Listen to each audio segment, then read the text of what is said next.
बोलिए सतगुरु महाराज की जय, सच्चे दरबार की jai. Thank you everyone for connecting with us today.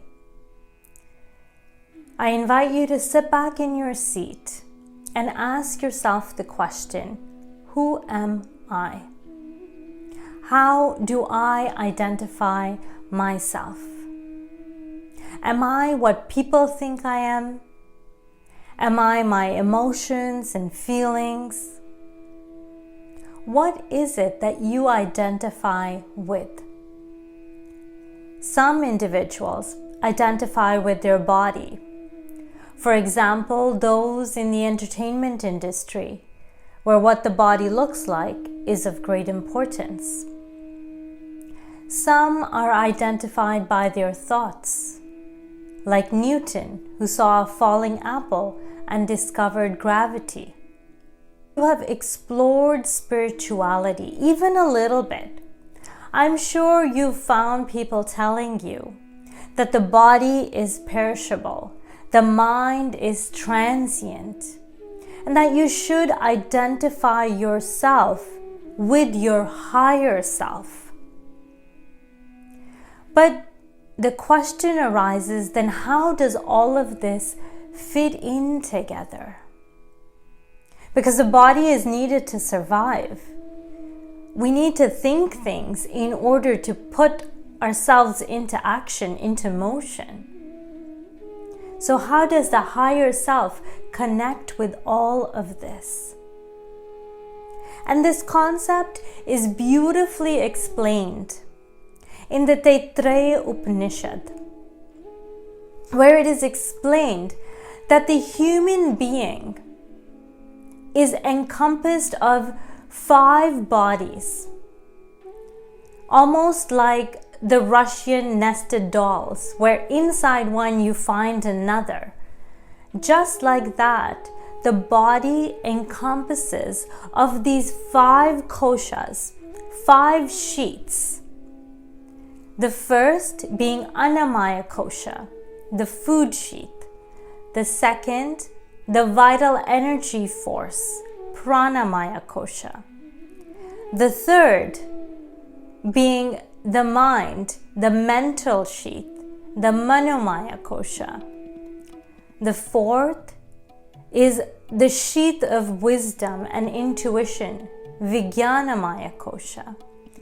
And the fifth, the bliss sheath, the Anandamaya kosha.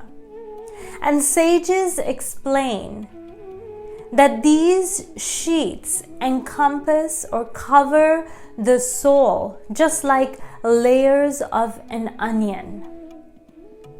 So today, let's look into what these 5 sheaths are. And you'll soon come to realize that they all need to be nurtured in order for us to live our soul's purpose. In order for us to connect to our higher self, each one of these bodies, each one of these koshas is important. So let's get to it. The first, Annamaya kosha. Anna literally means food. And we've all heard the saying, you are what you eat. And an Italian actress, Sophia Loren, puts it beautifully. She says, everything you see, I owe it to spaghetti. This Annamaya kosha is made up of our skin, our muscles, our bones, our tissues.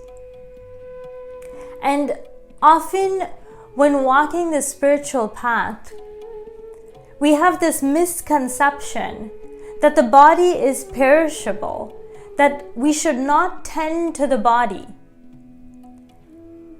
that it is a hindrance on trying to fulfill our spiritual journey, on fulfilling our purpose. But we can learn from the example of Buddha, who starved himself trying to gain enlightenment. But the first thing his master Sujata does is feed him a bowl of rice pudding. and explains that this body is a vehicle, is an instrument for us to obtain, to fulfill our soul's purpose. That it is needed. It holds an important role in us trying to fulfill our soul's purpose. So, how do we nourish this body?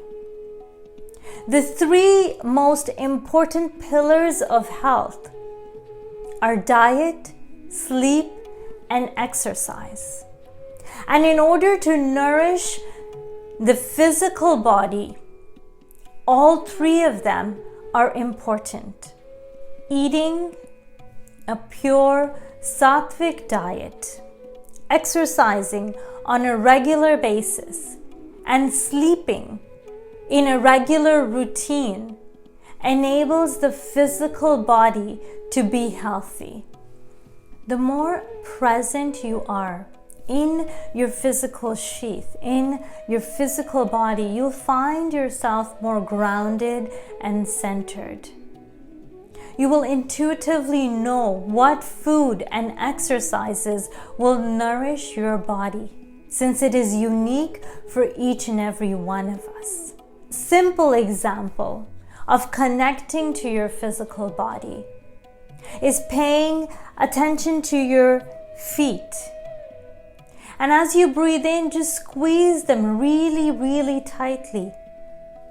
And as you exhale, relax. You can do this exercise with any part of your body. Or place your hand on your heart and feel your heartbeat. These simple exercises will help you be present in your physical body, be aligned to your Annamaya kosha. The second is Pranamaya kosha, the vital energy sheath. Prana is the driving force behind all the physiological activity. It is in this sheath that we experience the flow of energy within us and from the world around us. Prana comes from the air we breathe in. So if we breathe shallow or our breathing is irregular, then prana becomes erratic. And the lack of vitality in this prana enables the mind to be agitated and the body to be inefficient. The number of breaths cannot change, but the quality of the breath can be changed with increasing the prana. It is also noted that limiting beliefs or experiences that left unresolved emotions within us can cause a blockage in this flow of energy. To nurture this sheath, pranayama, which are breathing techniques, are recommended. Because these breathing techniques enable the prana to be progressively steady, which in turn makes the mind calm and enables the body to function at its optimal level. It is also noted that unresolved emotions or limiting beliefs cause a blockage in the flow of our energy. But through these breathing techniques, through the regular practice of them, we can move this stuck energy. We can release our vitality and let this energy flow within us, which enables us to connect with ourselves and with the nature around us. Simple things that you can do is sit in nature and just be aware of your breath without changing your breathing pattern. Just following the flow of your breath in and out. The third is the Manomaya kosha, the mental sheath. This encompasses our thoughts, our beliefs, our perceptions, our emotions, even the self-ego. And we all know that some thoughts are like a bubble in the ocean, where others are like the tides that have a stronger hold. But what we think is of great importance, because that determines what we say and what we do. And if we dig a little deeper into the Manomaya kosha, we'll come to recognize that it holds mental patterns, maybe accumulated over repetitive actions or accumulated over lifetimes, what we call samskaras. And if we keep doing the same thing over and over again, we cannot expect a different result. So in order to nurture this sheath, in order to align this kosha, we need to break those thought patterns that we keep finding ourselves stuck in. A great tool to do this is first to journal how you feel in any given situation.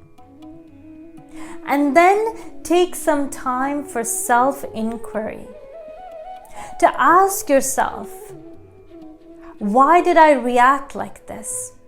Where are these feelings, these emotions coming from? Is this a consistent thought pattern that I'm finding myself in? That self-inquiry will help you recognize what are those thought patterns that you are stuck in, that are preventing you from aligning with your true self. The fourth is the Vijnanamaya kosha, the intuitive or the wisdom body. That faculty that discerns, that determines and wills. This sheath is the window between the physical and the non-physical, between the tangible and the untangible, between what is known and what is beyond. The word Vigyan comes from Vishesh Gyan, meaning an extraordinary knowledge. That knowledge that we can comprehend with the human mind is ordinary knowledge.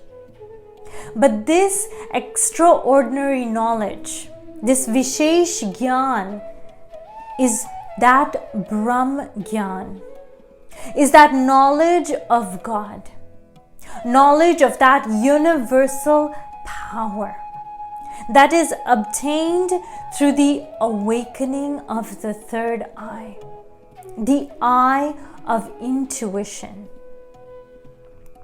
When this eye is awakened, it is the doorway to the unknown. It is the doorway to that which is beyond. The awakening of the eye of intuition gives you access into your wisdom sheath, into the Vijnanamaya kosha. And the more you tap into it, the more clarity you will have in your life. There is this inner knowingness that exists within you. But as you tap into this sheath, it comes and shines forth in your conversations, in what you do, and how you conduct yourself. In order to nourish this sheath, meditation is practiced. Through the practice of Brahmgyan meditation, you gain this clarity. You gain this inner wisdom that exists within you, but you learn to tap into it. And that helps put your life on track so that you can fulfill your soul's purpose. The fifth sheath is Anandamaya kosha, the bliss sheath. Anand, the word Anand means bliss. This is where we feel and embody our truest self, where we experience spiritual awakening. This is the highest experience of ourself. And I'm sure you've experienced this. When you're fully engulfed in something that you enjoy, maybe a painting or dancing or singing. And this is also experienced when we go into a deep state of meditation. This is those moments where we truly experience the goodness of life. This is where we realize that love is the deepest reality. And in order to nurture this, we need to increase those experiences in our life that bring us pure joy and bliss.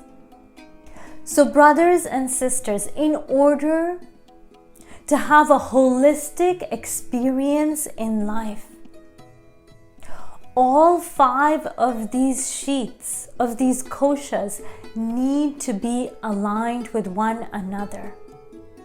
You ever look at a picture, a blurry picture that has a couple of outlines, but they're not aligned with one another?